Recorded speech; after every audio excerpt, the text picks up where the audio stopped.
Sad that it had to happen this way, and I blame everything on Rick Meridian, the manager. It's just sad because now Vergil Ortiz is going to be sidelined while all these champions are going to be facing each other. You got Fundoro and the other kid who just won, Josh Kelly, I believe it was. They might be fighting as well, and then the winners will fight each other, and Ortiz is going to be left in the dust. It's very sad, and I called it. I literally want Vergil to come to his senses because he's a grown man, and let's patch things up and work things out so we can get these fights, in place, because he is the best guy at 154, I feel. The untouchable True School Sports Empire proudly presents something the boxing game's missing. Hey, what's going on? It's your boy BT, and I came here to talk some boxing with the thousands of True School Sports subscribers. All right, so as you guys just saw in the beginning of the video and tip of the cap, shout out to my boy Sean Zattel, one of the best in the business. It's the Zattel True School Zattel era. New era of boxing media, man. Giving you guys that world-class content across the board. But Sean Zattel spoke to Oscar de la Hoya recently, and he spoke to Oscar about Vergil Ortiz in his current place in the 154-pound division. And look, Oscar de la Hoya, he was very forthcoming. He was very honest about the situation and what he wants with the rest of this Vergil Ortiz partnership between Golden Boy Promotions and Team Vergil Ortiz. He stated the following, and I quote, "It's sad that it had to happen this way. Now Vergil Ortiz is going to be sidelined while everyone is fighting each other. I literally want Vergil to come to his senses. Let's patch things up."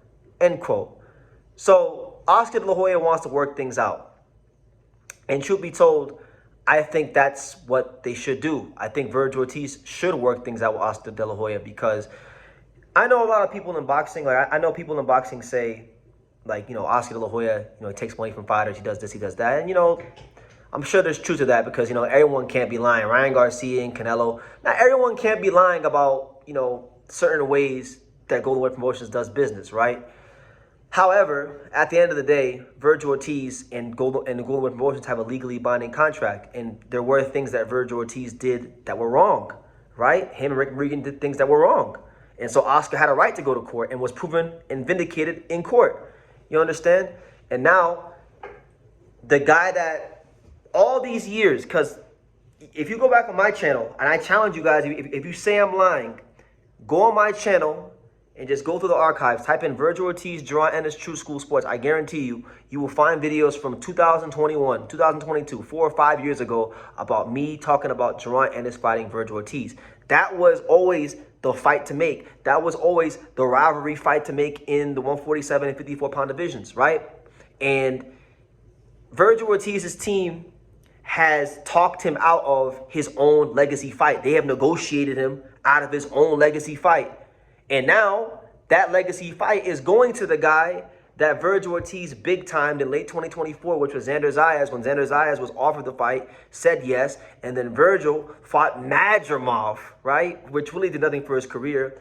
And then he said, "I got bigger fish to fry than you." And now look how fast the tables turned. So as I always say in boxing, a fighter is only as good as his team.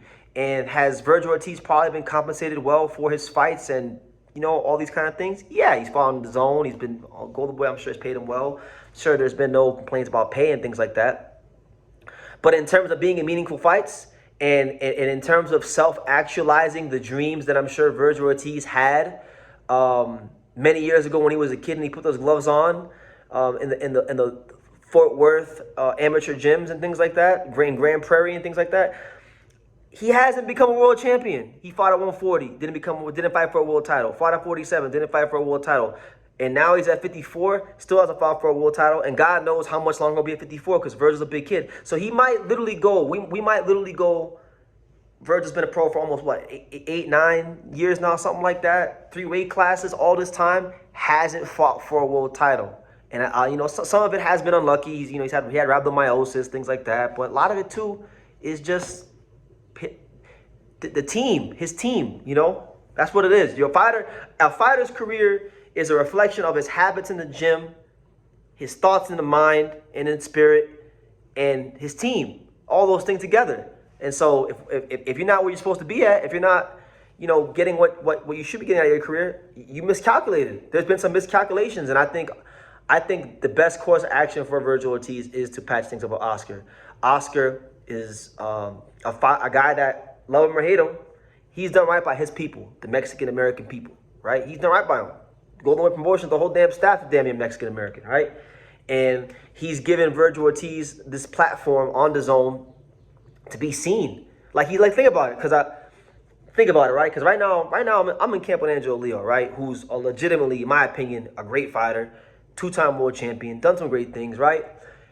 He never had half the luxury Vergil Ortiz has had, like getting all your fights as a prospect and a contender on a big platform, main eventing in your hometown. Like, there's fighters that are world champions that don't get the luxuries that Vergil Ortiz has been afforded throughout his career. So in my opinion, for where I'm sitting, I feel like Golden Boy Promotions has done right by Vergil Ortiz. Very right by Vergil Ortiz.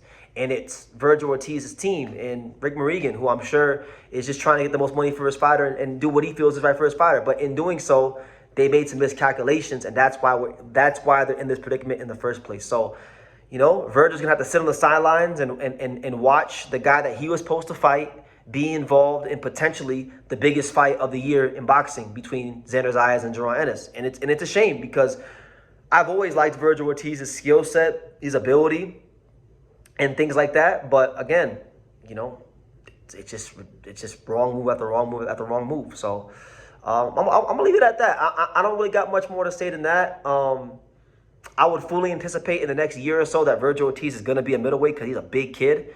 And it's funny because back in 2024, I did a video and I said that I think that Vergil Ortiz is gonna be the guy to revive the middleweight division. So I mean, it looks like that's probably by the time all this is done, if he sits out for a year and a half, if this plays out similar to the Andre Ward, Dan Goosen situation in any sense, he's gonna probably be at middleweight by the time this is all said and done, and he'll be in his now 4th weight class, and he's still not a world champion, and he's getting close to 30. And it's like, I know God's timing's above everybody's timing, but, it's just unfortunate to see, because we all know that Vergil Ortiz is an awesome fighter, and he should be up there, but he's just doing, his team and him are doing certain things that are hindering him from being all that he's capable of being in this brutal, cold, and fun fight game. So I'll leave it at that, guys. What do you guys think? Do you think Vergil Ortiz should patch things up with Oscar De La Hoya?